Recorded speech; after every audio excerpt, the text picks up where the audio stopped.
اللہ فرما رہا ہے اے ایمان والو تم تین طریقے کی خیانت مت کرو. لا تخون اللہ، تم اللہ کے ساتھ خیانت مت کرو. والرسول، اور رسول کے ساتھ خیانت مت کرو. وتخونوا اماناتکم، اور اپنی امانت میں خیانت مت کرو. پتہ یہ چلا کہ امانت میں تین طریقے کی خیانت ہوتی ہے. ایک ہوتی ہے اللہ کے ساتھ خیانت، اللہ کا حق کسی اور کو دے دینا، اللہ کی توحید سے ہٹ کر کے اللہ کے ساتھ شرک کرنا، اور جو کام اللہ تعالیٰ کے لیے جائز ہے وہ کسی اور کے لیے کرنا. یہ سب سے بڑی خیانت اور سب سے بڑا ظلم ہے.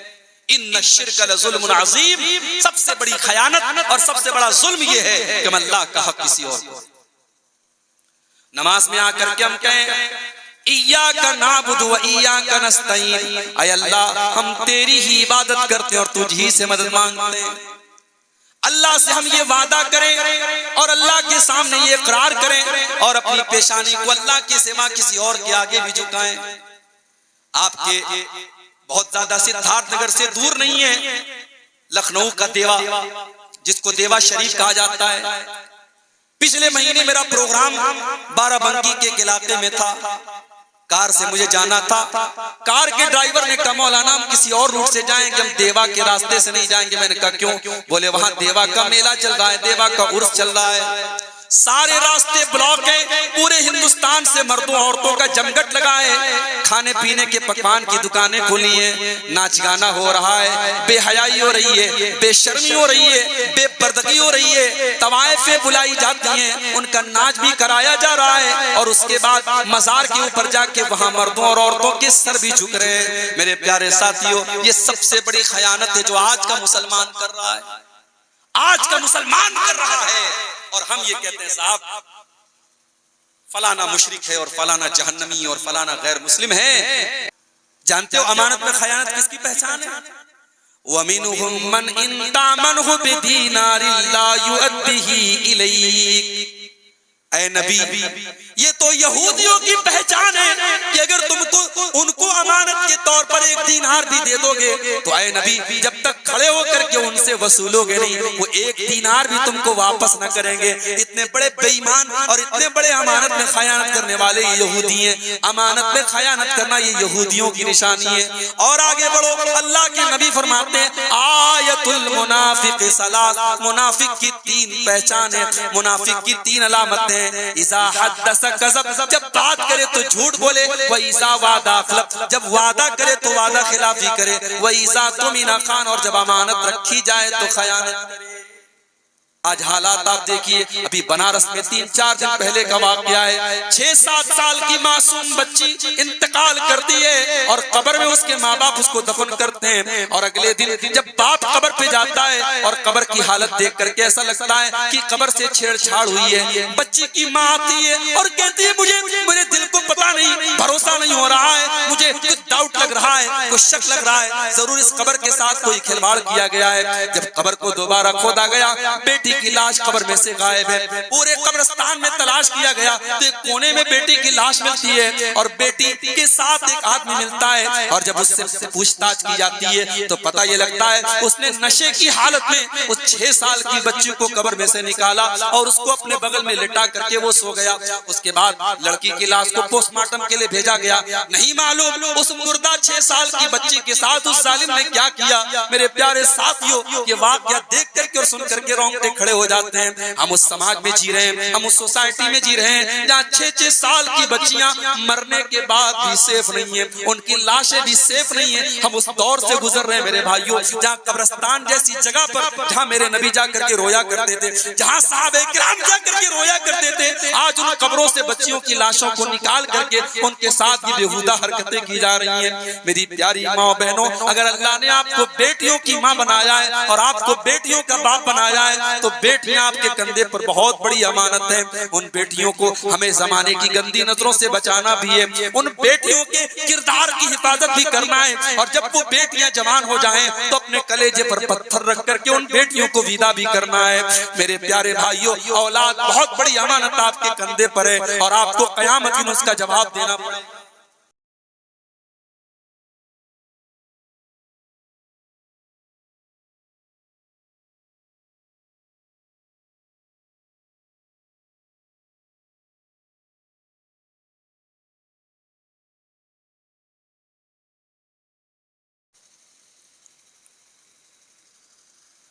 نحمده ونستعينه ونستغفره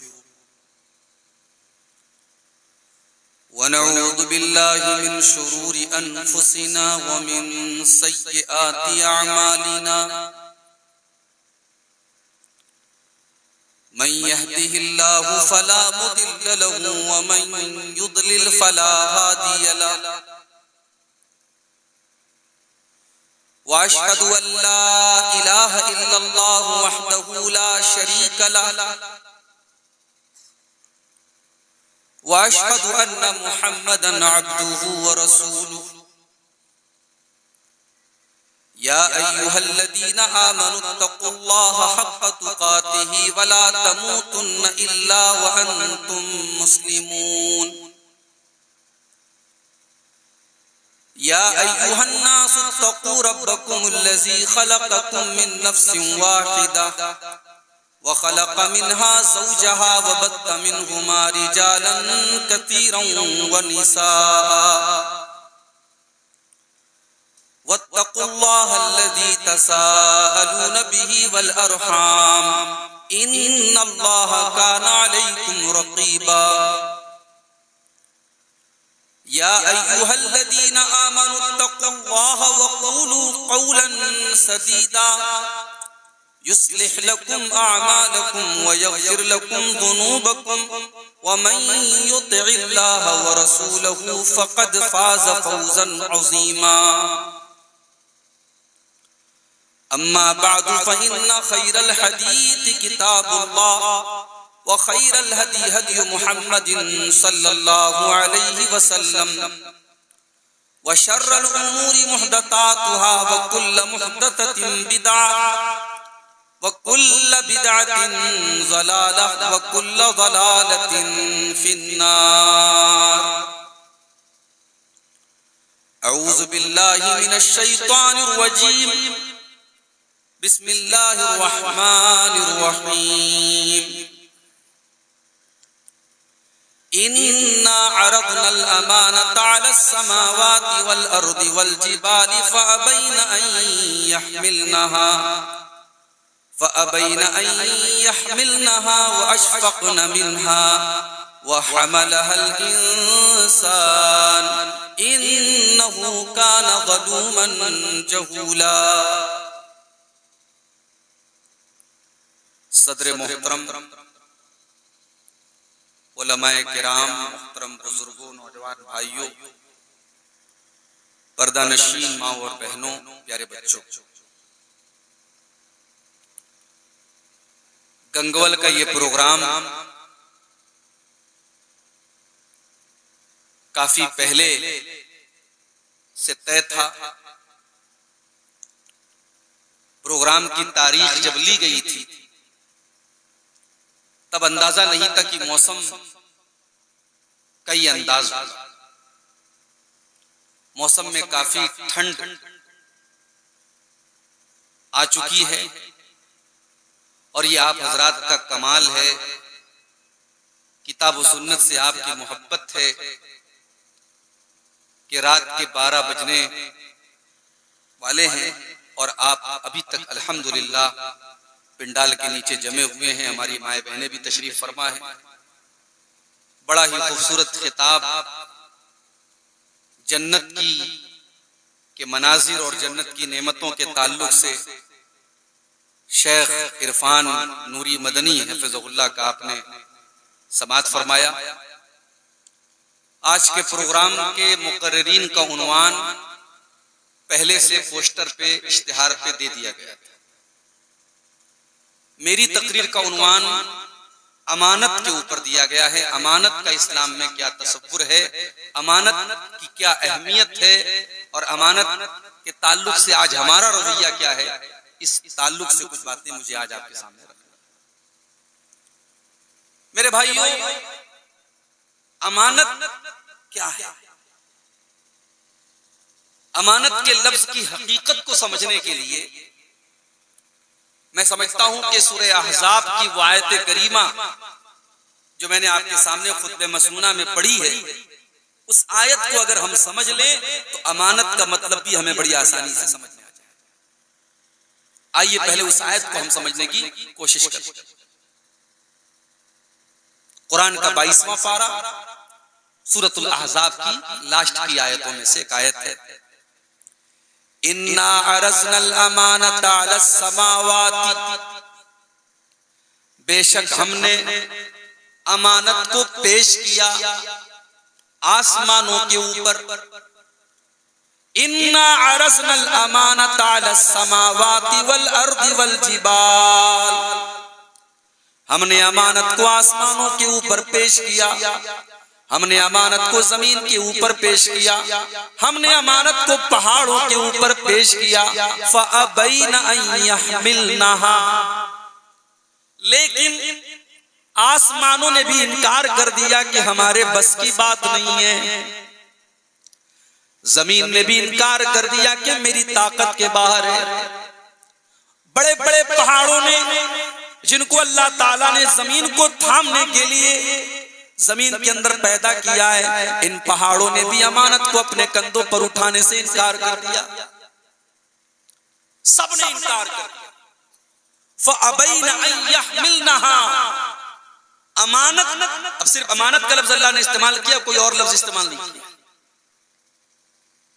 ہم نے امانت کو آسمانوں کے اوپر، زمین کے اوپر، پہاڑوں کے اوپر پیش کیا، فَأَبَيْنَ أَن يَحْمِلْنَهَا، لیکن سب نے امانت کو اٹھانے سے انکار کر دیا، وَأَشْفَقْنَ مِنْهَا، اور امانت کے بارے میں سوچ کر کے سب ڈر گئے، پہاڑ بھی ڈر گیا، آسمان بھی ڈر گئے، زمین بھی ڈر گئی، وَحَمَلَهَا الْإِنسَانُ، اور مٹی سے پیدا کیا جانے والا یہ حقیر سی مخلوق اللہ تعالیٰ کی، یہ انسان، یہ چھوٹا سا، یہ پہاڑوں کے سامنے اور زمین کے سامنے اور آسمان کے سامنے یہ بہت ہی چھوٹا سا جاندار، یہ انسان، اس نے امانت کو اپنے کندھوں پر اٹھا لیا۔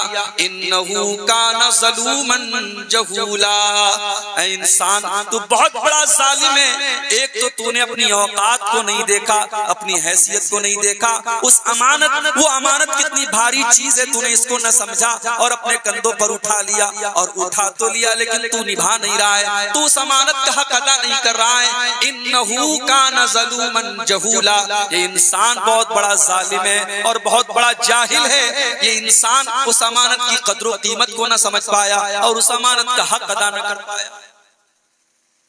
یہ قرآن کی 22ویں پارے کی ایک آیت کا میں نے تھوڑا سا مطلب اور ترجمہ آپ کے سامنے پیش کرنے کی کوشش کی۔ اب اس آیت میں اللہ نے صرف ایک ہی لفظ استعمال کیا کہ ہم نے امانت کو پیش کیا۔ اب سوال یہ پیدا ہوتا ہے کہ یہاں امانت سے کیا مراد ہے، امانت کس چیز کو کہا گیا یہاں؟ اگر آپ تفسیر کی کتابوں کو اٹھائیں، مثال کے طور پہ تفسیر ابن کثیر آپ اٹھائیں تو علامہ ابن کثیر نے بہت ساری چیزوں کو بیان کیا۔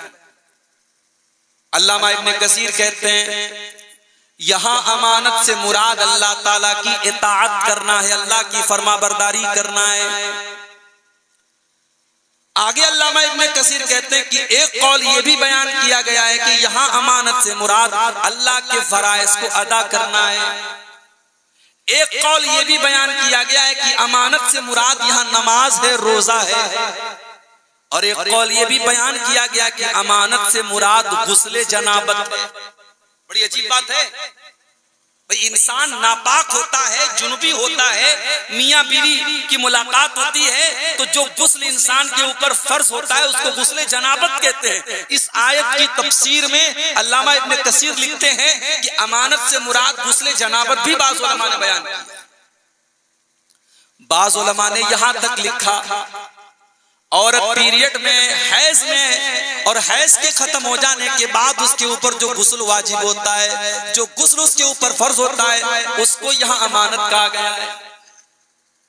بات سمجھ میں نہیں آئی کہ یہ غسل جنابت کو امانت کیوں کہا جا رہا ہے، یہ حیض کے غسل کو امانت کیوں کہا جا رہا ہے؟ آگے علامہ ابن کثیر لکھتے ہیں ان تمام اقوال کو ملا کر کے یہ بات سمجھ میں آتی ہے کہ اصل میں یہاں اللہ تعالیٰ یہ فرما رہا ہے کہ ہم نے آسمانوں کے اوپر اور پہاڑوں کے اوپر اور زمین کے اوپر ہم نے اپنے احکام کی پابندی کو لاگو کیا تھا. ہم نے زمین سے کہا تھا اے زمین ہم تجھے جو حکم دیں گے جن احکامات کا پابند کریں گے تجھے ان کی پابندی کرنی پڑے گی اور جن چیزوں سے منع کریں گے اس سے تمہیں بچنا پڑے گا.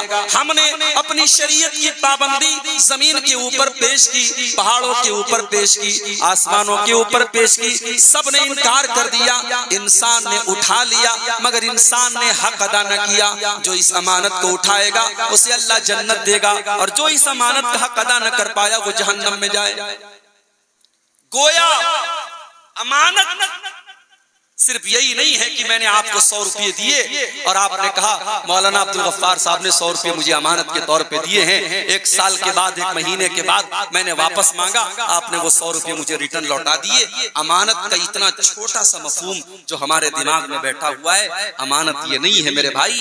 امانت تو پوری شریعت کا نام ہے, پورے دین کا نام ہے, پورے اسلام کا نام ہے. شریعت کا ہر حکم, قرآن کی ہر ہدایت اور نبی اکرم کی ہر تعلیم ہمارے لیے امانت ہے. اور اللہ نے قرآن میں اس آیت میں ہمیں پوری شریعت کو امانت قرار دے کر کے فرمایا کہ ہم نے انسان کے اوپر اس امانت کو پیش کیا اور انسان اس امانت کا بھار اٹھا نہیں پایا. اس نے وعدہ تو کر لیا کہ ہم اٹھائیں گے مگر اس امانت کا حق ادا نہیں کر پایا. کیوں؟ کیونکہ انسان بہت بڑا ظالم ہے اور بہت بڑا جاہل. اور آگے بڑھیے, قرآن کا 10واں پارہ کھولیے.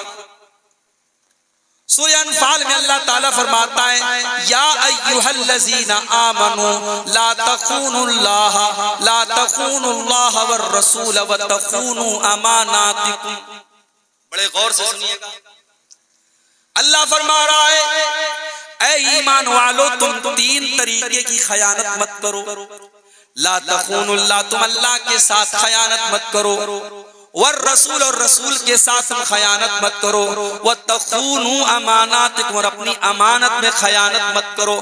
پتہ یہ چلا کہ امانت میں 3 طریقے کی خیانت ہوتی ہے. ایک ہوتی اللہ کے ساتھ خیانت, اللہ کا حق کسی اور کو دے دینا, اللہ کی توحید سے ہٹ کر کے اللہ کے ساتھ شرک کرنا, اور جو کام اللہ تعالیٰ کے لیے جائز ہے وہ کسی اور کے لیے کرنا. یہ سب سے بڑی خیانت اور سب سے بڑا ظلم ہے. ان الشرک لظلم عظیم, سب سے بڑی خیانت اور سب سے بڑا ظلم یہ ہے کہ ہم اللہ کا حق کسی اور کو. نماز میں آ کر کے ہم کہیں ایاک نعبد و ایاک نستعین, اے اللہ ہم تیری ہی عبادت کرتے ہیں اور تجھ ہی سے مدد مانگتے ہیں. اللہ سے ہم یہ وعدہ کریں اور اللہ کے سامنے یہ اقرار کریں اور اپنی پیشانی کو اللہ کے سوا کسی اور کے آگے بھی جھکائیں.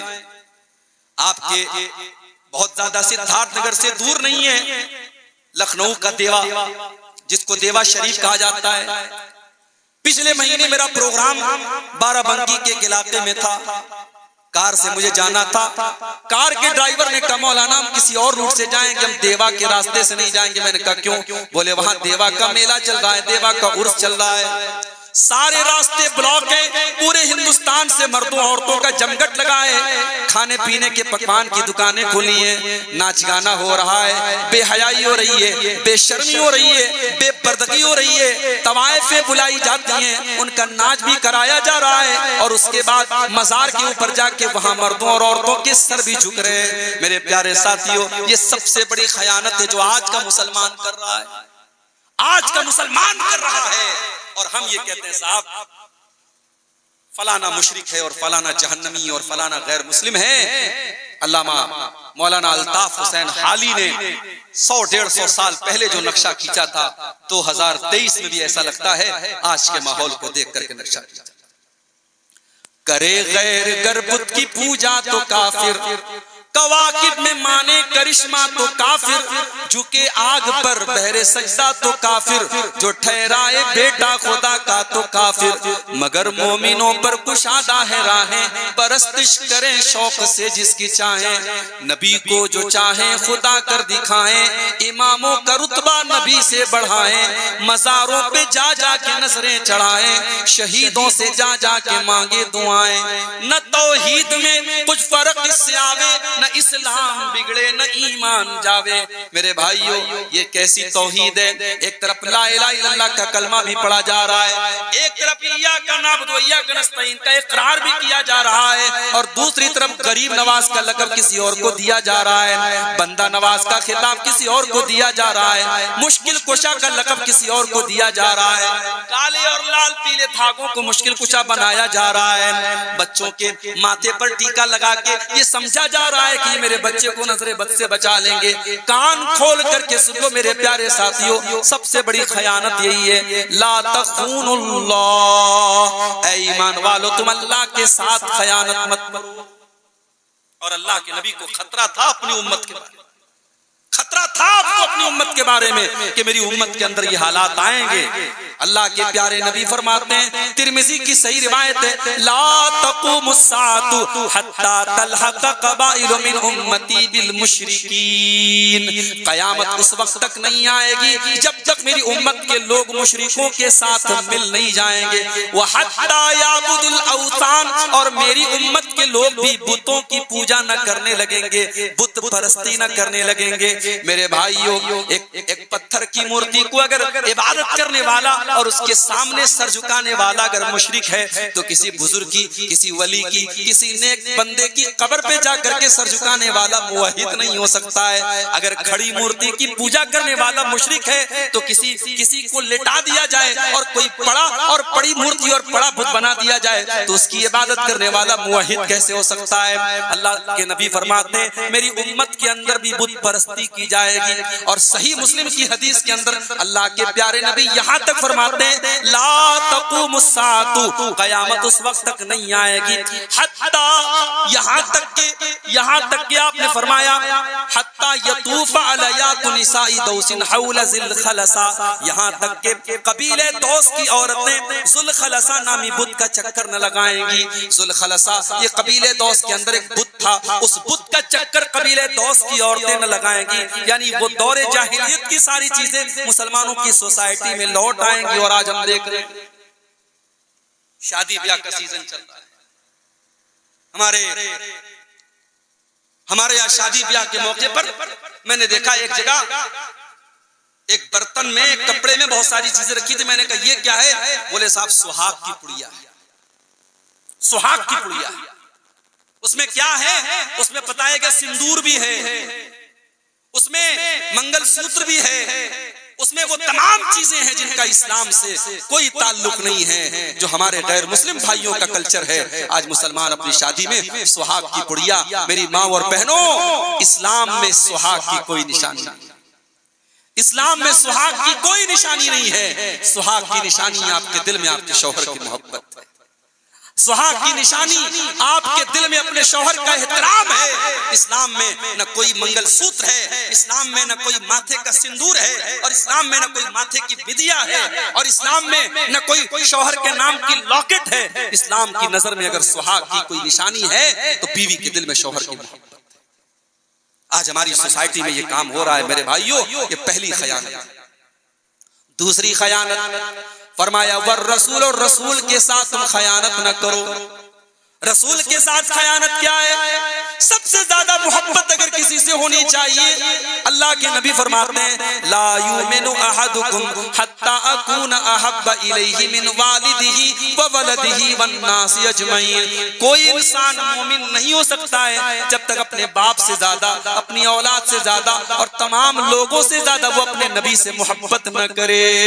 میرے پیارے ساتھیوں، اگر آپ نے نبی کی کوئی سنت کو چھوڑ دیا، اپنی بیوی کے لیے، اپنی بہن کے لیے، اپنی ماں کے لیے، اپنی محبوبہ کے لیے، لوگوں کے ڈر سے آپ نے نبی کی سنت پر چھری چلا دی، آپ نے نبی کی سنتوں کو ترک کر دیا، آپ نے نبی سے محبت کا حق ادا نہ کیا۔ لا تخون اللہ والرسول، اے ایمان والو تم اللہ کے ساتھ خیانت نہ کرو اور رسول کے ساتھ خیانت نہ کرو۔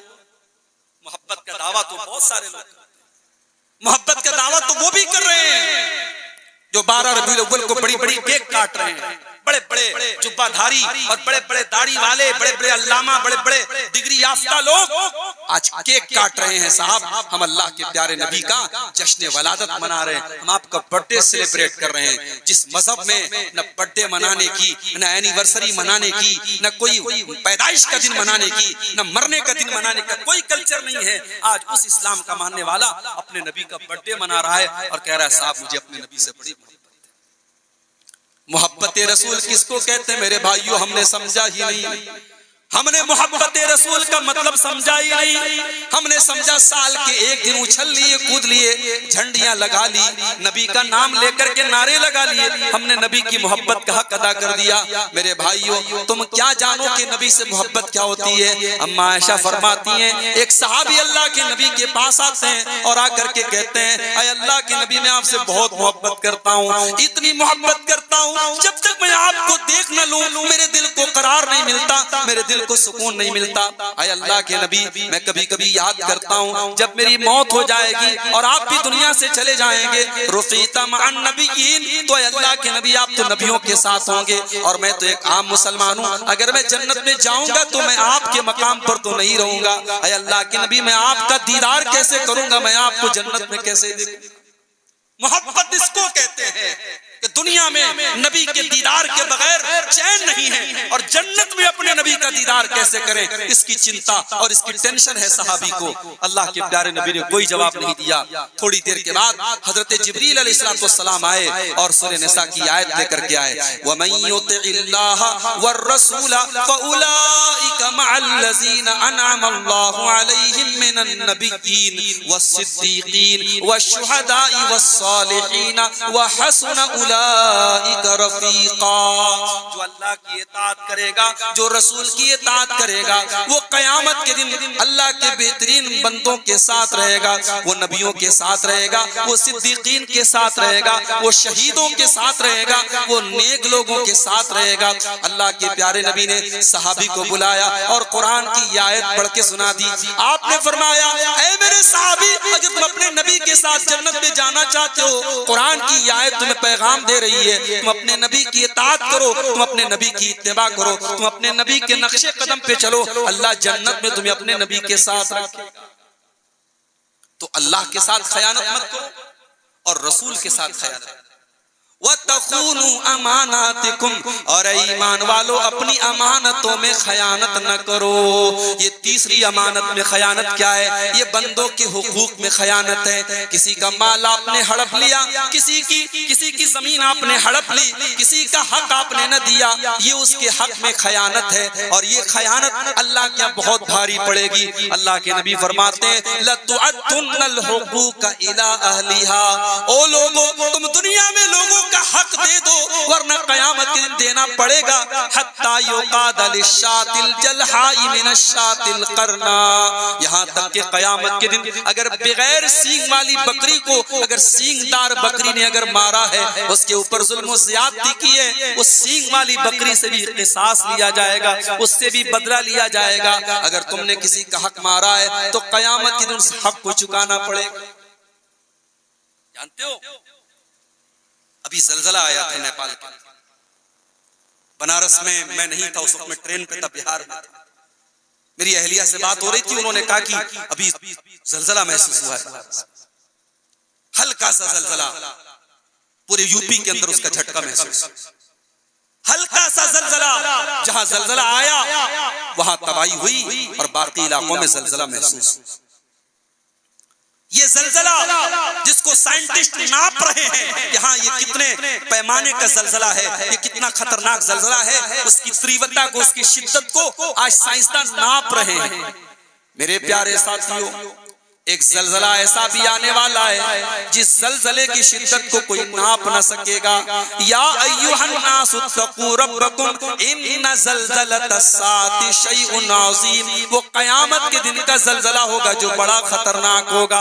یوم ترونها تذہل کل مرضعۃ عما ارضعت، اس دن تم دیکھو گے کہ دودھ پلانے والی ماں بھی اپنے بچے سے غافل ہے۔ اور آج دنیا میں سب سے زیادہ اگر محبت کسی کو ہوتی ہے، ایک ایک ماں کو اپنے بچے سے ہوتی ہے، اللہ مثال بھی کیسی دے رہا ہے، فرمایا کہ دودھ پلانے والی ماں بھی اتنی بے خبر ہو جائے گی، اپنے دودھ پیتے بچے کو چھوڑ دے گی، وَتَضَعُ كُلُّ ذَاتِ حَمْلٍ حَمْلَهَا، اور حمل والی عورتوں کے حمل ساقط ہو جائیں گے، ان کے حمل برباد ہو جائیں گے، وَتَرَى النَّاسَ سُكَارَىٰ، اور لوگوں کے ڈر کی وجہ سے لوگوں کا چہرہ ایسا لگ رہا ہوگا کہ لوگ نشے کی حالت میں، وَمَا هُمْ بِسُكَارَىٰ، لیکن کوئی نشے کی حالت میں نہیں ہوگا، وَلَٰكِنَّ عَذَابَ اللَّهِ شَدِيدٌ، بلکہ اللہ کا عذاب بڑا دردناک ہوگا۔ میرے بھائیوں، وہ قیامت کا دن ہوگا، تصور کرو، چھوٹے موٹے زلزلوں سے آج ہم ڈر جاتے ہیں، قیامت کے دن کا زلزلہ جب آئے گا، اللہ کے نبی فرماتے ہیں، صحیح مسلم کی روایت ہے، لوگ حضرت آدم کے پاس آئیں گے، اے آدم آپ اللہ کے نبی ہیں، آپ پہلے انسان ہیں، اللہ نے آپ کو اپنے ہاتھ سے پیدا کیا ہے، اے آدم آپ دیکھ رہے ہیں ہم کتنی مصیبت میں ہیں، سورج 1 میل کی دوری پر ہے، گرمی سے لوگ بے حال ہیں، اے آدم آپ اللہ سے دعا کر دیجئے، اللہ سے سفارش کر دیجئے، اللہ سے گزارش کر دیجئے کہ جلدی سے حساب لے لے، جلدی سے ہمارا معاملہ ختم کر دے۔ حضرت آدم کہیں گے لست لہا، میں اس کے لائق نہیں ہوں، تم ایک کام کرو، حضرت نوح علیہ السلام کے پاس چلے جاؤ۔ لوگ حضرت نوح علیہ السلام کے پاس آئیں گے، اے نوح علیہ السلام آپ دنیا میں اللہ کے پہلے رسول ہیں، آپ سے ہم گزارش کر رہے ہیں، آپ اللہ تعالیٰ سے رحم و کرم کی اپیل کر دیجئے، جلدی سے ہمارا حساب لے لے۔ حضرت نوح علیہ السلام کہیں گے لست لہا، میں بھی سفارش کرنے کا کہ لائق نہیں ہوں، ایک کام کرو تم ابراہیم علیہ السلام کے پاس چلے جاؤ، ابراہیم بھی معذرت کر لیں گے۔ لوگ حضرت موسیٰ کے پاس آئیں گے، وہ بھی معذرت کر لیں گے۔ لوگ عیسیٰ علیہ السلام کے پاس آئیں گے، وہ بھی معذرت کر لیں گے۔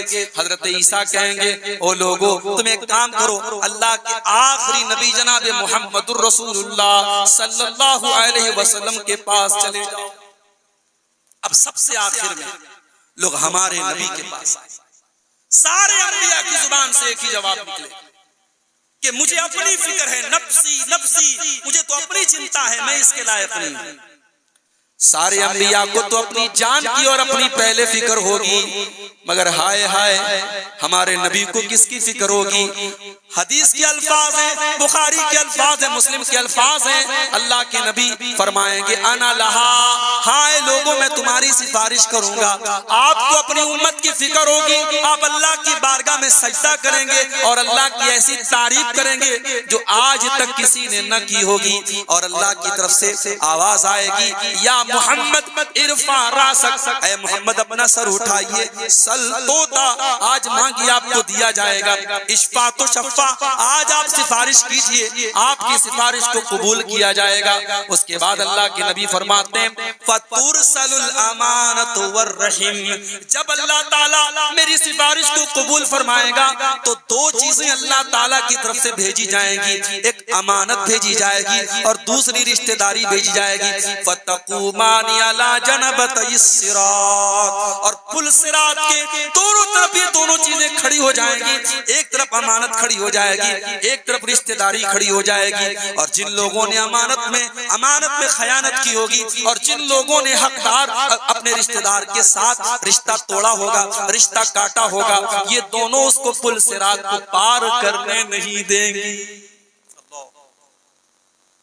کتنا خطرناک معاملہ ہے میرے بھائی، پل صراط جس کے بارے میں اللہ کے نبی فرماتے ہیں کہ تلوار کی دھار سے بھی زیادہ باریک وہ پل، اور اپنے اپنے عمل اور ایمان اور عقیدے کے اعتبار سے لوگ اس پل پر سے کراس کریں گے، کوئی بہت تیزی کے ساتھ پار کرے گا، کوئی گھسٹ گھسٹ کر پار کرے گا، کوئی اس پر سے جہنم میں گر جائے گا۔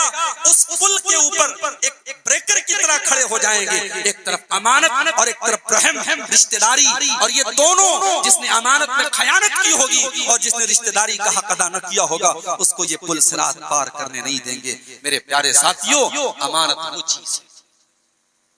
ہمارے پیارے نبی کی سیرت آپ اٹھائیے، ہمارے پیارے نبی نبوت کا اعلان کرنے کے پہلے مکہ میں کس نام سے جانا جایا کرتے تھے، کس نام سے لوگ آپ کو جانا کرتے تھے، ذرا دیکھیے۔ مکے میں لوگ آپ کو صادق اور امین کے نام سے جانا کرتے تھے. سب کو پتا تھا محمد الرسول اللہ کی زبان سے کبھی ہم نے جھوٹ نہ سنا اور آپ نے کبھی کسی کی امانت میں خیانت نہ کی. آپ صادق اور امین کے نام سے جانے جاتے تھے. یہاں تک کہ جب آپ مکہ چھوڑ کر کے مدینہ جانے لگے, ہجرت کی رات بھی جب آپ نے اپنے بستر پر حضرت علی کو لٹایا تھا تو آپ نے علی سے کیا کہا تھا؟ اے علی, میرے بستر پہ تمہیں سونا ہے, آج کی رات مجھے مدینہ جانے کا حکم ملا ہے. اے علی, آج کی رات میں بستر پہ مجھے تمہیں سونا ہے, میرے بستر پہ تمہیں سونا ہے, لیکن اے علی صبح ہونے کے بعد پہلا کام یہ کرنا کہ تم مکہ والوں کی امانتیں ان کو لوٹا دے. یہ واقعہ تو آپ نے بھی پڑھا ہوگا, یہ واقعہ تو بچہ بچہ جانتا ہے, ہم نے چمن اسلام کے اندر بھی یہ واقعہ پڑھا ہے. اللہ کے پیارے نبی حضرت علی کو یہ وصیت کر کے جا رہے ہیں کہ اے علی صبح ہو جائے تو مکہ والوں کو ان کی امانتیں لوٹا دینا. لیکن میرے پیارے ساتھیوں, کبھی آپ نے غور کیا جب مکہ والے آپ کے دشمن بن چکے ہیں اور آپ کی جان کے پیچھے پڑ چکے ہیں, ان حالات میں بھی اگر اللہ کے نبی کے گھر میں ان کی امانت رکھی ہوئی ہے, اس کا مطلب یہ وہ اللہ کے نبی کے اوپر کتنا وشواس کرتے تھے, کتنا بھروسہ کرتے تھے. ان کو اپنی امانت رکھنے کے لیے اگر کوئی ملا تو جناب محمد الرسول اللہ ملے ہیں. ساری دشمنی ایک طرف اور میرے نبی کی امانت ایک طرف. میرے نبی کی پہچان امانت داری تھی. میرے امانت میں خیانت کرنا یہ میرے نبی کی شان. ارے نبی کی چھوڑو, کسی مومن کی شان نہیں ہے کہ وہ امانت میں خیانت کرے. جانتے ہو امانت میں خیانت کس کی پہچان ہے؟ وَمِنْهُمْ مَنْ إِنْ تَأْمَنْهُ بِدِينَارٍ لَا يُؤَدِّهِ إِلَيْكَ. اے نبی, یہ تو یہودیوں کی پہچان ہے کہ اگر تم کو ان کو امانت کے طور پر ایک دینار بھی دے دو گے تو اے نبی جب تک کھڑے ہو کر کے ان سے وصولو گے نہیں, وہ ایک دینار بھی تم کو واپس نہ کریں گے. اتنے بڑے بے ایمان اور اتنے بڑے امانت میں خیانت کرنے والے یہودی ہیں. امانت میں خیانت کرنا یہ یہودیوں کی نشانی ہے. اور آگے بڑھو, اللہ کے نبی فرماتے ہیں آیت المنافق ثلاث, منافق کی 3 پہچان ہے, منافق کی 3 علامتیں. اذا حدث کذب, جب بات کرے تو جھوٹ بولے. وَإِذَا وَعَدَ أَخْلَفَ, جب وعدہ کرے تو وعدہ خلافی کرے. وَإِذَا اؤْتُمِنَ خَانَ, اور جب امانت رکھی جائے تو خیانت کرے. یہ ہے امانت. اور جب امانت کی بات آئی ہے تو میری ماں اور بہنوں آپ بھی سن لیجیے, اور میرے بزرگوں اور دوستوں آپ بھی سن لیجیے. امانت میں ایک اور چیز بھی داخل ہے, اپنی اولاد کی تربیت کرنا بھی امانت ہے. اولاد اللہ تعالی بڑے خوش نصیب لوگوں کو دیتا ہے. المال والبنون زینت الحیات الدنیا, مال اور اولاد دنیا کی زندگی کی زینت ہے. اگر اللہ نے آپ کے گھر کو, آپ کے گھر کے آنگن میں بچوں کی کلکاریوں سے آپ کے گھر کا آنگن گونج رہا ہے تو یہ بہت بڑی نعمت ہے. کتنے شادی شدہ جوڑے ہیں جن کے گھر میں آج بچے نہیں ہیں, شادی کو 10 سال 20 سال ہو گئے, اولاد کی نعمت سے محروم ہیں, ترس رہے ہیں اولاد کے لیے. اگر اللہ نے آپ کو اولاد دیا ہے تو قرآن کیا کہتا ہے؟ یا ایھا الذین آمنوا لا تلہکم اموالکم ولا اولادکم عن ذکر اللہ. اے ایمان والو, مال اور اولاد کی محبت میں کہیں اس قدر پاگل نہ ہو جانا کہ اللہ کے ذکر سے تم غافل ہو جاؤ. تمہارا مال تمہیں اللہ کے ذکر سے غافل نہ کر دے, تمہاری اولاد تمہیں اللہ کے ذکر سے غافل نہ کر دے. اولاد بھی بہت بڑی نعمت ہے میری پیاری ماں بہنوں.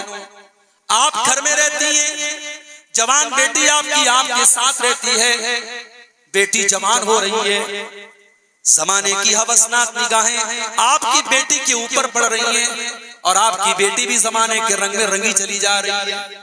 میری پیاری ماں بہنوں, آپ کی جوان بیٹیاں آپ کی گردن پر اللہ کی طرف سے بہت بڑی امانت ہے.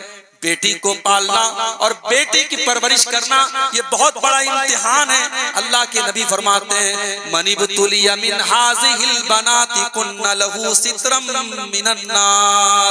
جس کو اللہ تعالی بیٹی دے کر کے آزماتا ہے, جس کے گھر میں بیٹیاں جنم لیتی ہیں اور اس امتحان کے اندر وہ کھرا اتر جاتا ہے, وہ بیٹیاں اپنے ماں باپ کو جہنم کی آگ سے بچانے کا کام کرتی ہیں. آج اللہ نے مجھے تین بیٹیوں کا باپ بنایا ہے. تیسری بیٹی میری پیدا ہوئی. میرے کچھ دوستوں نے مذاق میں کہا مولانا آپ تو جنت کے حقدار ہو گئے, اب تو جنت کے حقدار ہو گئے. میرے بھائیو آج تیسری بیٹی کی پیدائش پر لوگ خوشخبری دیتے ہوئے کہنے لگے آپ تو جنت کے حقدار ہو گئے. مگر یہ اتنا آسان کام تو نہیں ہے میرے بھائی. بیٹیوں کو پالنا اور بیٹیوں کی پرورش کرنا یہ بہت مشکل کام ہے. آج حالات آپ دیکھیے, ابھی بنارس میں 3-4 دن پہلے کا واقعہ ہے. 6-7 سال کی معصوم بچی انتقال کرتی ہے اور قبر میں اس کے ماں باپ اس کو دفن کرتے ہیں. اور اگلے دن جب باپ قبر پہ جاتا ہے اور قبر کی حالت دیکھ کر کے ایسا لگتا ہے کہ قبر سے چھیڑ چھاڑ ہوئی ہے. بچی کی ماں آتی ہے اور کہتی ہے مجھے دل کو پتا نہیں, بھروسہ نہیں ہو رہا ہے, مجھے کچھ ڈاؤٹ لگ رہا ہے, کچھ شک لگ رہا ہے, ضرور اس قبر کے ساتھ کوئی کھلواڑ کیا گیا ہے. جب قبر کو دوبارہ کھودا گیا, بیٹی کی لاش قبر میں سے غائب ہے. پورے قبرستان میں تلاش کیا گیا تو ایک کونے میں بیٹی کی لاش ملتی ہے اور بیٹی کے ساتھ ایک آدمی ملتا ہے. اور جب اس سے پوچھ تاچھ کی جاتی ہے تو پتہ یہ لگتا ہے اس نے نشے کی حالت میں اس 6 سال کی بچی کو قبر میں سے نکالا اور اس کو اپنے بغل میں لٹا کر کے وہ سو گیا. اس کے بعد لڑکی کی لاش کو پوسٹ مارٹم کے لیے بھیجا گیا. نہیں معلوم اس مردہ 6 سال کی بچی کے ساتھ اس ظالم نے کیا کیا. میرے پیارے ساتھیوں, یہ واقعہ دیکھ کر کے اور سن کر کے رونگٹے کھڑے ہو جاتے ہیں. ہم اس سماج میں جی رہے ہیں, ہم اس سوسائٹی میں جی رہے ہیں جہاں 6-6 سال کی بچیاں مرنے کے بعد بھی سیف نہیں ہیں, ان کی لاشیں بھی سیف نہیں ہیں. ہم اس دور سے گزر رہے ہیں میرے بھائیوں جہاں قبرستان جیسی جگہ پر جہاں میرے نبی جا کر کے رویا کرتے تھے, جہاں صحابہ کرام جا کر کے رویا کرتے تھے, آج ان قبروں سے بچیوں کی لاشوں کو نکال کر کے ان کے ساتھ یہ بےہودہ حرکتیں کی جا رہی ہیں. میری پیاری ماں بہنوں, اگر اللہ نے آپ کو بیٹیوں کی ماں بنایا ہے اور آپ کو بیٹیوں کا باپ بنایا ہے تو بیٹیاں آپ کے کندھے پر بہت بڑی امانت ہے. ان بیٹیوں کو ہمیں زمانے کی گندی نظروں سے بچانا بھی ہے, ان بیٹیوں کے کردار کی حفاظت بھی کرنا ہے. اور جب وہ بیٹیاں جوان ہو جائیں تو اپنے کلیجے پر پتھر رکھ کر کے ان بیٹیوں کو ودا بھی کرنا ہے. میرے پیارے بھائیوں, اولاد بہت بڑی امانت آپ کے کندھے پر ہے اور آپ کو قیامت میں اس کا جواب دینا پڑے. باپ بننا آسان کام نہیں ہے. اگر آپ باپ ہیں, اگر ماں ہیں, یہ اولاد آپ کے لیے امانت ہے اور اس امانت میں خیانت کر کے آپ بچ نہیں سکتے. اللہ کے پیارے نبی فرماتے ہیں ما من عبد یسترعیہ اللہ رعیتا ثم یموت یوم یموت وہو قاش لرعیتہ الا حرم اللہ علیہ الجنہ. جس انسان کے اوپر اللہ تعالیٰ نے کوئی ذمہ داری ڈال دی اور اپنی ذمہ داری کو اس نے صحیح طریقے سے ادا نہیں کیا, اس نے امانت میں خیانت کیا, اس انسان کے اوپر جنت اللہ تعالیٰ حرام کر دے گا. میرے بھائیو, اولاد والو, یہ اولاد بھی آپ کے کندھے پر بہت بڑی امانت ہے. اس امانت میں خیانت نہ کرنا, اپنی اولاد کی صحیح تربیت کرنا, اپنے بیٹوں کی صحیح تربیت کرنا, اپنی بیٹیوں کی صحیح تربیت. بیٹی کالج سے آئی, آپ نے موبائل نہیں دلایا تھا, بیٹی کالج سے آئی, اس کے ہاتھ میں موبائل ہے, اس نے اپنی ماں کو موبائل دکھایا, اس نے اپنے باپ کو موبائل دکھایا. باپ کو ایک بار بھی پوچھنے کی توفیق نہ ہوئی بیٹی میں نے تو تجھے موبائل نہ دلایا تھا, یہ موبائل تیرے پاس کہاں سے آیا. او لوگوں, اتنے اندھے نہ بنو, اتنے نادان نہ بنو. اگر آپ کی جوان بیٹی کے ہاتھ میں موبائل آیا اور وہ موبائل آپ نے نہیں دلایا ہے تو یہ پوچھنے کا حق آپ کو ہے کہ تیرے پاس یہ موبائل کہاں سے آیا. حضرت مریم علیہ السلام مسجد میں رہا کرتی تھی اور ان کی پرورش اس دور کے نبی حضرت زکریا علیہ السلام کیا کرتے تھے. پرورش کرنے والا ایک نبی ہے اور جس لڑکی کی پرورش کی جا رہی ہے وہ اللہ کی بہت نیک بندی ہے. حضرت مریم اللہ کی بڑی نیک بندی تھی اور مسجد میں رہا کرتی تھی. لیکن قرآن کہتا ہے کلما دخل علیہا زکریا المحراب وجد عندها رزقا قال یا مریم انا لکی ہذا. حضرت زکریا جب مسجد میں آتے ہیں اور مریم کے پاس بغیر موسم کا پھل دیکھتے ہیں تو سوال کرتے ہیں کہ اے مریم تیرے پاس یہ پھل کہاں سے آیا. قالت هو من عند اللہ. مریم کہتی ہیں یہ پھل اللہ تعالیٰ کی طرف سے آیا ہے.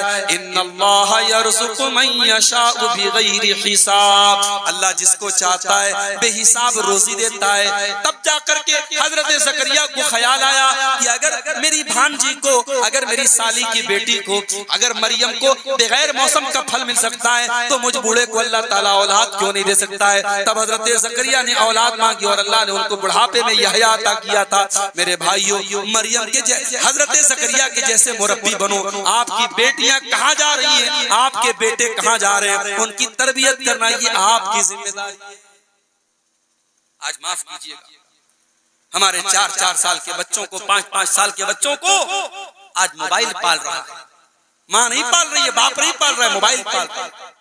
آپ سوچ نہیں سکتے کہ 5 سال کے بچے اس موبائل سے کیا سیکھ رہے ہیں. کبھی آپ دھیان دیجئے وہ بچے جو ویڈیو دیکھ رہے ہیں اس ویڈیو میں کیا سیکھ رہے ہیں. وہ 5 سال کا بچہ پوچھتا ہے مما میری کوئی گرل فرینڈ کیوں نہیں, پاپا آپ کی کوئی گرل فرینڈ ہے کیا, اپنی ماں سے پوچھتا ہے آپ کا کوئی بوائے فرینڈ ہے کیا. یہ 5 سال کے 4 سال کے بچے کو یہ تربیت کہ گرل فرینڈ کوئی چیز ہوتی ہے, بوائے فرینڈ کوئی چیز ہوتی ہے, کرش کوئی چیز ہوتی ہے, محبوبہ کوئی چیز ہوتی ہے, یہ ریلیشن شپ کوئی چیز ہوتی ہے, یہ بےہودہ چیزیں کون سکھا رہا ہے, یہ موبائل سے. اور ماں بیچاری بڑی مگن ہے, بڑے شوق سے بڑے نخرے سے کہتی ہے میرا بچہ تو جب تک موبائل ہاتھ میں نہ تو کھانا نہیں کھاتا ہے. پہلے کے بچے نہیں پلے تھے, پہلے ماں نے بچے نہیں پالے تھے کیا, تم نے اپنے بچوں کو مجبور بنا دیا ہے. موبائل ہاتھ میں تب وہ کھانا کھائیں گے, موبائل ہاتھ میں تب وہ تمہاری بات مانیں گے. موبائل کا اپنے بچوں کو مجبور مت بناؤ میرے بھائیو, اپنے بچوں کی تربیت خود کرو, موبائل کے ذریعے اپنے بچوں کی تربیت مت کرو ورنہ آنے والی نسلوں کو آپ بچا نہیں پائیں گے.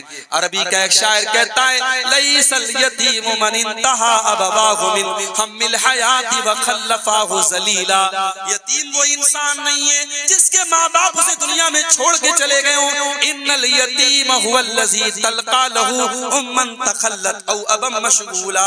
ارے یتیم تو وہ ہے جس کی ماں کے پاس اس کے لیے ٹائم نہ ہو, جس کے باپ کے پاس اس کے لیے وقت نہ ہو. بچوں کو ٹائم دو, بچے تربیت, بچوں کی تربیت ہماری اور آپ کی ذمہ داری ہے میرے بھائیو.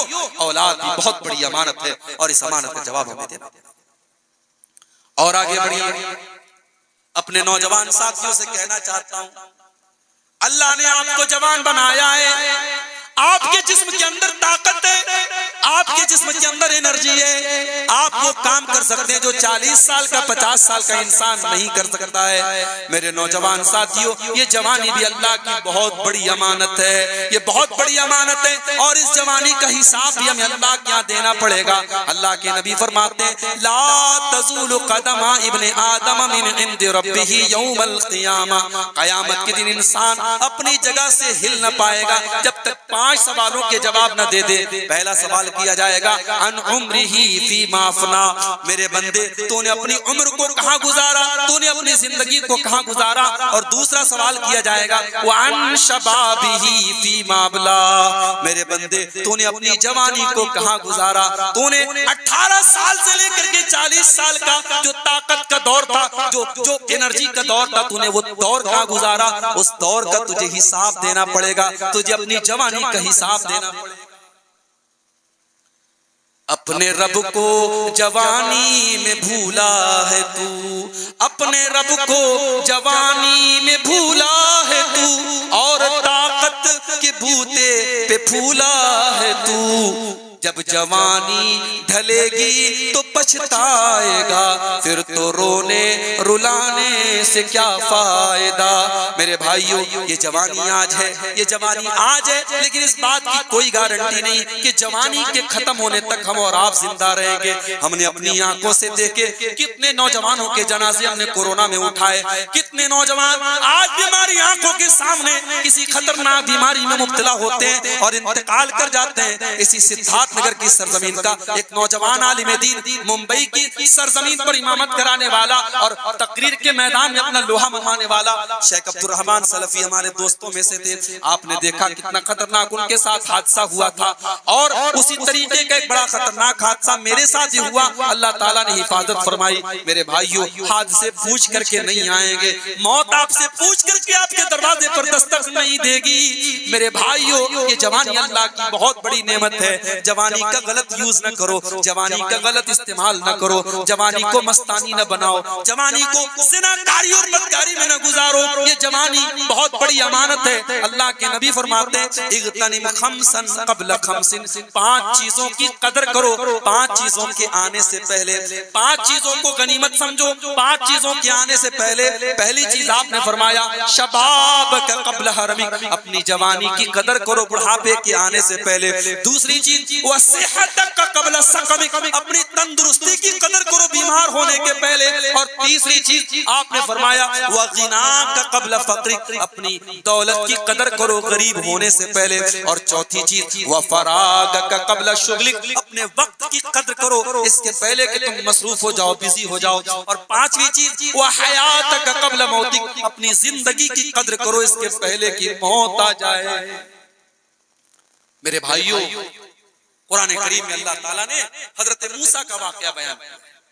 حضرت موسیٰ علیہ السلام جب مدین پہنچے اور وہاں انہوں نے دیکھا کہ ایک کنویں کے پاس لوگوں کی لائن لگی ہے اور 2 عورتیں اپنی بکریوں کو لے کر کے الگ کھڑی ہیں, تو حضرت موسیٰ علیہ السلام ان دونوں لڑکیوں کے پاس آتے ہیں اور کہتے ہیں ما خطبکما, کیا بات ہے تم دونوں لڑکیاں لائن سے الگ کیوں کھڑی ہو اپنی بکریوں کو لے کر کے؟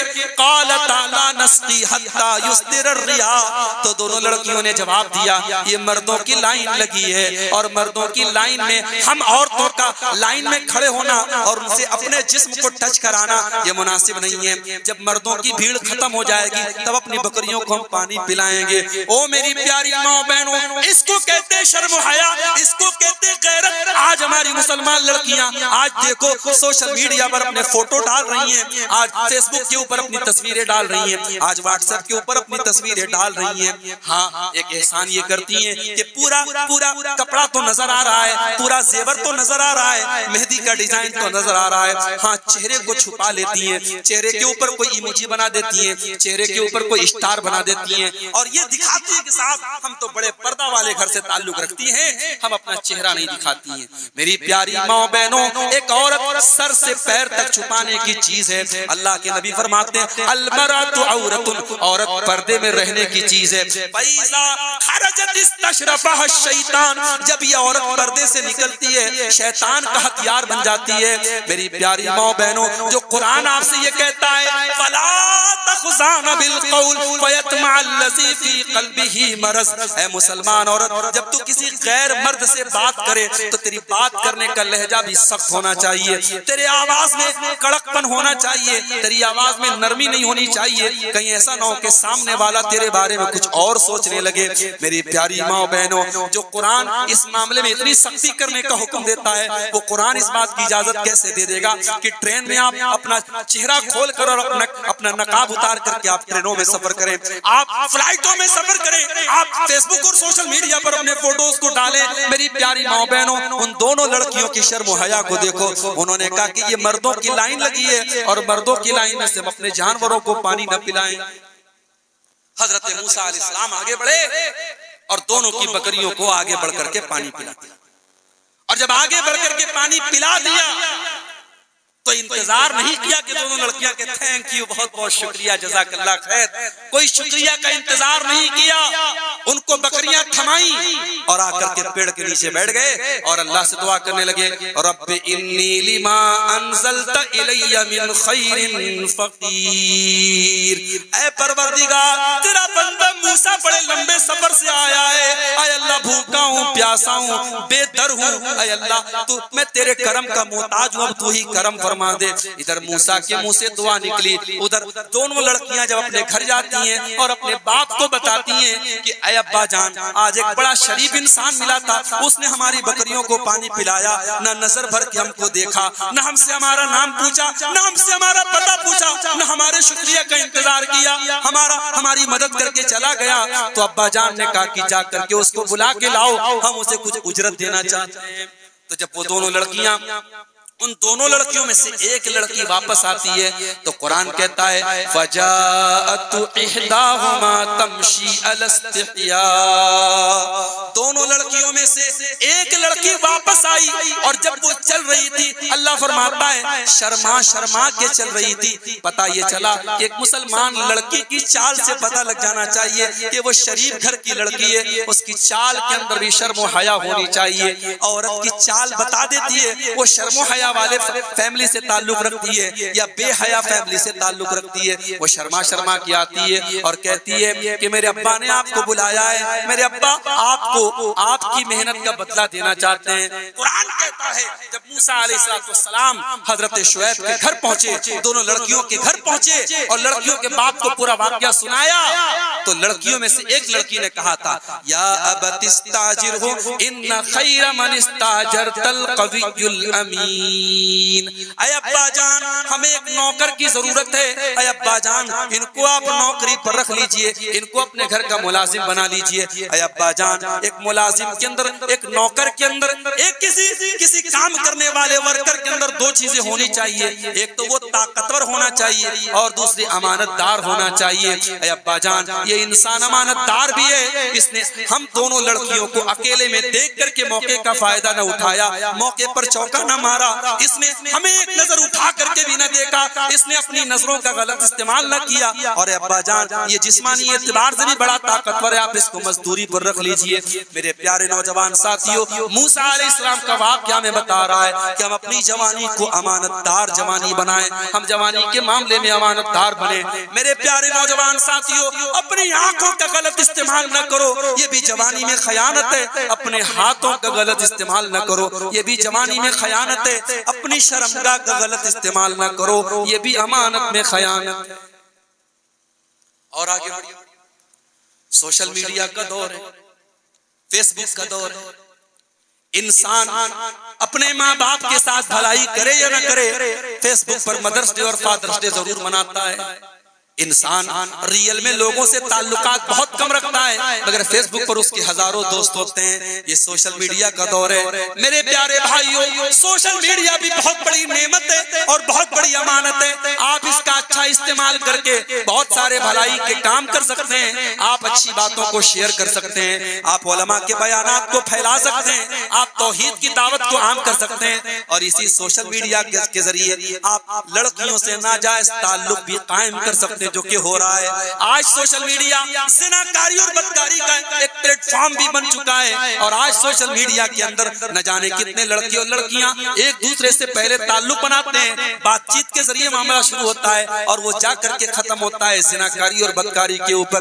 میرے پیارے ساتھیوں، یہ موبائل بھی بہت بڑی امانت ہے، یہ سوشل میڈیا بھی بہت بڑی امانت ہے، اس امانت میں خیانت نہ کرو، اس موبائل کا غلط استعمال نہ کرو، اس سوشل میڈیا کا غلط استعمال نہ کرو۔ ہو سکتا آپ نے موبائل میں کوئی غلط چیز دیکھ کر کے اس کے ثبوت کو مٹا دیا ہو سکتا ہے آپ نے کسی سے چیٹنگ کر کے چیٹنگ کو ڈیلیٹ کر دیا ہو، لیکن میرے پیارے ساتھیوں، اللہ کے فرشتے آپ کی ساری چیٹنگ کا اسکرین شاٹ لے رہے ہیں، آپ کے سارے براؤزر میں آپ نے کیا کیا دیکھا ہے، آپ نے موبائل پر کیا کیا دیکھا ہے، فرشتوں کے پاس سارا ریکارڈ ہے۔ وَإِنَّ عَلَيْكُمْ لَحَافِظِينَ كِرَامًا كَاتِبِينَ، ہمارے کرامن کاتبین تمہارے اوپر نگرانی کر رہے ہیں، یعلمون ما تفعلون، وہ تمہارے ایک ایک عمل کو ریکارڈ کر رہے ہیں، ایک ایک ایکٹیویٹی کو لکھ رہے ہیں، نوٹ کر رہے ہیں۔ ما یلفظ من قول الا لدیہ رقیب عتید، تم کس سے چیٹنگ کر رہے ہو، کیا باتیں کر رہے ہو، رات کو 2-2 بجے تم فون پر کیا کیا بول رہے ہو، فرشتہ ایک ایک چیز کو ریکارڈ کر رہا ہے، اور یہ ریکارڈنگ کبھی ختم نہیں ہو سکتی ہے، اور قیامت کے دن وہ ریکارڈنگ اللہ ہماری گردن میں ڈالے گا۔ وَكُلَّ إِنسَانٍ أَلْزَمْنَاهُ طَائِرَهُ فِي عُنُقِهِ وَنُخْرِجُ لَهُ يَوْمَ الْقِيَامَةِ كِتَابًا يَلْقَاهُ مَنشُورًا، قیامت کے دن ہر انسان کا نام اعمال اس کی گردن میں ہم لٹکا دیں گے۔ اقرا کتابک کفا بنفسک اليوم علیک حسیبا، اور اللہ کہے گا پڑھ میرے بندے، تیری کتاب تیرے سامنے موجود ہے، تیرا نام اعمال تیرے سامنے موجود ہے، تو خود حساب کر لے تیرے ساتھ کیا ہوا۔ میرے بھائیوں، سوشل میڈیا بھی بہت بڑی امانت ہے، اس امانت میں خیال۔ میری ماں و بہنوں، بیوی شوہر کے لیے امانت ہے، شوہر بیوی کے لیے امانت ہے۔ اللہ کے نبی فرماتے ہیں سب سے بڑا برا انسان وہ ہے جو بیوی کے ساتھ رات میں صحبت کرے اور صبح کو دوستوں کو راز کی باتیں بتائیں۔ میاں بیوی کا تعلق یہ بھی بہت بڑا سیکرٹ ہے، بہت بڑی امانت ہے، اس امانت میں کوئی خیانت نہ کرے۔ مردوں سے بھی کہتا ہوں اپنے میاں بیوی کے تعلقات کی باتیں دوستوں سے شیئر نہ کیا کرو۔ بہنوں سے کہتا ہوں، ماں بہنوں سے کہتا ہوں یہ پرائیویٹ چیزیں ہیں، ان کو پرائیویٹ رکھو، اس امانت کو کسی اور کے ساتھ شیئر نہ کرو۔ اور یاد رکھو میری پیاری ماں بہنوں، اس امانت میں یہ بھی خیانت ہے کہ آپ اپنے بستر پر کسی غیر مرد کو انٹری کرنے دیں۔ اللہ کے نبی فرماتے ہیں کہ عورت کے لیے جائز نہیں ہے کہ وہ شوہر کی اجازت کے بغیر گھر میں کسی ایسے انسان کو آنے دے جس کو شوہر ناپسند کرتا ہے۔ اور میرے بھائیوں آپ سے بھی کہتا ہوں کہ بیویاں آپ کی امانت ہیں۔ آپ نے جب مولوی صاحب کے سامنے، قاضی صاحب کے سامنے جب آپ نے کہا کہ میں نے قبول کیا، میں نے قبول کیا، میں نے قبول کیا، آپ نے جب اپنی بیوی کو اپنے نکاح میں قبول کیا تو آپ نے امانت کے طور پر ان کو اپنے قبضے میں لے لیا۔ اللہ کے نبی فرماتے ہیں فَإِنَّكُمْ أَخَذْتُمُوهُنَّ بِكَلِمَةِ اللَّهِ وَاسْتَحْلَلْتُمْ فُرُوجَهُنَّ بِأَمَانِ اللَّهِ۔ اے مردو، تم نے اپنی عورتوں سے جب نکاح کیا تو اللہ کا کلمہ پڑھ کر کے اور اللہ کا نام لے کر کے ان کو اپنے نکاح میں لیا۔ کل تک وہ سر سے پیر تک تمہارے لیے حرام تھی، آج سر سے پیر تک تمہارے لیے حلال ہو گئی ہیں۔ اس لیے اپنی بیویوں کو امانت کے طور پہ سمجھو اور اس امانت میں کبھی خیانت نہ کرو۔ کسی غلط طریقے سے بیویوں کے ساتھ پیش نہ آؤ، ان کے ساتھ کوئی ایسا معاملہ نہ کرو جو اسلام کے خلاف ہو، جو شریعت کے خلاف۔ اور آخری چیز، امانت میں خیانت کی جب بات آئی ہے، ہم اس دور میں ایک اور چیز دیکھ رہے ہیں، نااہل لوگ جو جس کام کے لائق نہیں ہے اس کو وہ ذمہ داری دی جا رہی ہے۔ جو انسان انگوٹھا چھاپ ہے اس کو تعلیمی اداروں کا ذمہ دار بنایا جا رہا ہے۔ جو فجر کی نماز میں بھی نہیں آتا اس کو مسجد کا متولی بنایا جا رہا ہے۔ جس کو تعلیم کی الف ب نہیں آتی وہ مدرسے کا ناظم بنا بیٹھا ہے۔ میرے پیارے ساتھیوں، یہ بھی امانت میں بہت بڑی خیانت ہے، نااہل لوگوں کو ذمہ داری اور عہدے دینا، اور قیامت کے پہلے یہ چیز بہت زیادہ ہو جائے گی۔ اللہ کے نبی فرماتے ہیں، بخاری کے الفاظ ہیں، ایک صحابی اللہ کے نبی کے پاس آتے ہیں اور سوال کرتے کہ اللہ کے نبی قیامت کب آئے گی؟ اللہ کے نبی کوئی جواب نہیں دیتے ہیں۔ سوال پوچھنے والا واپس جانے لگتا ہے، اللہ کے نبی پوچھتے این السائل، سوال کرنے والا کہاں گیا؟ اللہ کے نبی اسے واپس بلاتے ہیں اور کہتے اذا ذکیت الامانۃ فانتظر الساعہ۔ اے میرے صحابی، جب امانت کو برباد کر دیا جائے، جب امانت نااہل لوگوں کے حوالے کر دی جائے تو تم قیامت کا انتظار کرنا۔ اذا وسد الامر الى غیر اہلہ فانتظر الساعہ، جب کوئی معاملہ نااہل لوگوں کے حوالے کر دیا جائے تو تم قیامت کا انتظار کرنا۔ میرے پیارے ساتھیوں، آج وہ حالات بھی ہم دیکھ رہے ہیں، آج عالم، بڑے بڑے عالم بیچارے، ان کو کوئی پوچھنے والا نہیں ہے، اور اپنے چکنی چپڑی باتوں کی بدولت اور اپنے سوشل میڈیا پر اپنی مقبولیت کے باعث ایسے لوگ جن کے پاس علم بھی نہیں ہے آج وہ عوام کے دلوں پر راج کر رہے ہیں۔ میرے پیارے ساتھیوں، علم ہمیں علماء سے لینا ہے۔ علماء جب تک آپ کے پاس موجود ہیں ان علماء کی قدر کرو میرے بھائیوں۔ آپ یاد رکھو، آپ کے عالم کی جگہ آپ کا موبائل نہیں لے سکتا، آپ کے عالم کی جگہ آپ کا یوٹیوب نہیں لے سکتا، آپ کے مفتی کی جگہ آپ کا انٹرنیٹ نہیں لے سکتا۔ آپ فتویٰ اپنے مفتی سے پوچھو، آپ علم اپنے علماء سے حاصل کرو۔ ہمارا بچہ انگلش میں کمزور ہے، ہم میتھ کے ٹیچر سے انگلش نہیں پڑھواتے۔ ہمارا بچہ میتھ میں کمزور ہے، ہم انگلش کے ٹیچر سے میتھ نہیں پڑھواتے۔ میرے بھائیوں، علماء آپ کے دین کے ٹیچر ہیں، اور دین کا ٹیچر اسی کو بناؤ جو علم دین سیکھنے والا اور علم دین کا ماہر ہو۔ ہر کسی کو اپنا ٹیچر مت بناؤ۔ نبی کے حدیث سنا کر کے بات ختم کرتا ہوں۔ اللہ کے پیارے نبی فرماتے، بخاری کی حدیث ہے کہ قیامت کے پہلے وہ دور آئے گا جب دنیا سے اللہ تعالیٰ علم کو اٹھا لے گا، اور علم کو کیسے اٹھائے گا؟ علماء کو اٹھا لے گا۔ حتی اذا لم یبق عالما، یہاں تک کہ جب علماء ختم ہو جائیں گے، اتخذ الناس رؤوسا جہالا، لوگ جاہلوں کو اپنا سردار بنا لیں گے۔ آج آپ یقین کیجئے، انٹرنیٹ کے اس دور میں ہم نے یہ دور بھی دیکھا ہے اور یہ حالات بھی دیکھے ہیں۔ ایسے ایسے لوگوں کو آج ہمارا نوجوان فالو کر رہا ہے جو صحابہ کو برا بھلا کہنے والے ہیں، جن کے پاس علم کے نام پر کچھ نہیں ہے، چند کتابیں انہوں نے پڑھ لی اور اپنے آپ کو بہت بڑا علامہ کہنے لگے، جو قرآن کی آیتیں ڈھنگ سے نہیں پڑھ سکتے، جو عربی کی ایک عبارت نہیں پڑھ سکتے، نبی کی پوری ایک حدیث نہیں پڑھ سکتے. آج وہ صاحب انٹرنیٹ پر ان کے ملینز اور بلینز ان کے فالوور ہیں اور ہمارا نوجوان ان پر مرتا اور مٹتا ہے. میرے بھائیوں، جب علماء چلے جائیں گے لوگ جاہلوں کو اپنا سردار بنائیں گے اور جاہلوں سے فتویٰ پوچھیں گے اور وہ غلط سلط فتویٰ دے کر کے خود بھی گمراہ ہوں گے اور دوسروں کو بھی گمراہ کریں گے. یہ بھی امانت میں بہت بڑی خیانت ہے. آپ جو جس امانت کا حقدار ہو اس کو وہ امانت دو، اور اگر کوئی انسان اس ذمہ داری کے لائق نہیں ہے تو وہ کام نہ کرے. امانت سمجھو میرے بھائی، عہدے اور کرسی کے پیچھے نہ بھاگو. کوئی عہدہ کوئی کرسی بہت بڑی امانت ہے. اللہ کے نبی نے حضرت ابو ذر غفاری سے کہا تھا، اے ابو ذر غفاری، خبردار کبھی کوئی عہدہ مت مانگنا، کبھی کوئی کرسی مت مانگنا، کبھی کوئی ذمہ داری مت مانگنا. انہا امانہ، یہ بہت بڑی امانت ہوتی ہے. میرے بھائیوں، ذمہ داریوں سے ہمارے اسلاف بھاگا کرتے تھے اور آج ہم کرسیوں کے لیے لڑ رہے ہیں، عہدوں کے لیے لڑ رہے ہیں، رسہ کشی ہو رہی ہے، سیاست ہو رہی ہے. اللہ ہم سب کو صحیح سمجھ عطا فرمائے. میں پروگرام میں آنے سے پہلے میں نے بتا دیا تھا کہ میرے ساتھ مجبوری یہ ہے، ورکنگ ڈے میں پروگرام ہو رہا ہے، آپ کا پروگرام ہو رہا ہے، اگلے دن میرا مدرسہ کھلا ہے، مجھے صبح 7:30 بجے مدرسے میں حاضر ہونا ہے. بنارس سے کار سے آیا ہوں، 7 گھنٹے 8 گھنٹے کا سفر کر کے آیا ہوں. میں نے پہلے ہی جلسے والوں سے کہا تھا 12 بجے کے پہلے میری تقریر کرا دیجیے گا، مگر جلسے والے کہاں مانتے ہیں. 12 کے قریب تو مجھے بٹھایا ہی گیا ہے. بہرحال یہ چند باتیں میں نے رکھی ہیں.